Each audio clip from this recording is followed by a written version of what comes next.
করোনার পর কোনো ভাইরাসের নাম শুনলেই ভয়ে চুপসে যান অনেকে। করোনার সেই ভয়াবহতা আর নেই।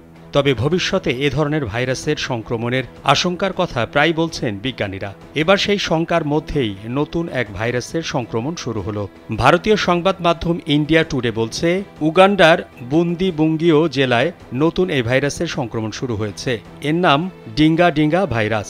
স্থানীয় এ শব্দের অর্থ নাচের মতো শরীর নড়াচড়া করা।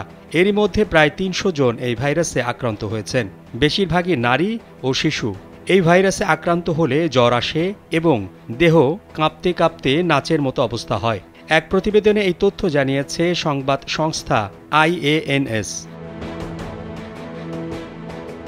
প্রতিবেদনে বলা হয়, আক্রান্ত খুব দুর্বল হয়ে যায়, এমনকি অবস্থা ভয়াবহ হলে দেহ পক্ষাঘাতগ্রস্ত হয়ে যেতে পারে। এ নিয়ে তদন্ত শুরু করেছে উগান্ডার স্বাস্থ্য বিভাগ। তবে এখন পর্যন্ত এই ভাইরাসে কেউ মারা যায়নি, এমনকি এটি ছোঁয়াচ্ছে কিনা তাও নিশ্চিত হওয়া যায়নি। প্রাথমিকভাবে এই ভাইরাসে আক্রান্তদের চিকিৎসায় বিশেষ অ্যান্টিবায়োটিক দেওয়া হয়। ভারতীয় সংবাদ মাধ্যম ইন্ডিয়া টুডে বলছে, ফ্রান্সে 1518 সালে প্রায় একই রকম সংক্রমণ দেখা দেয়।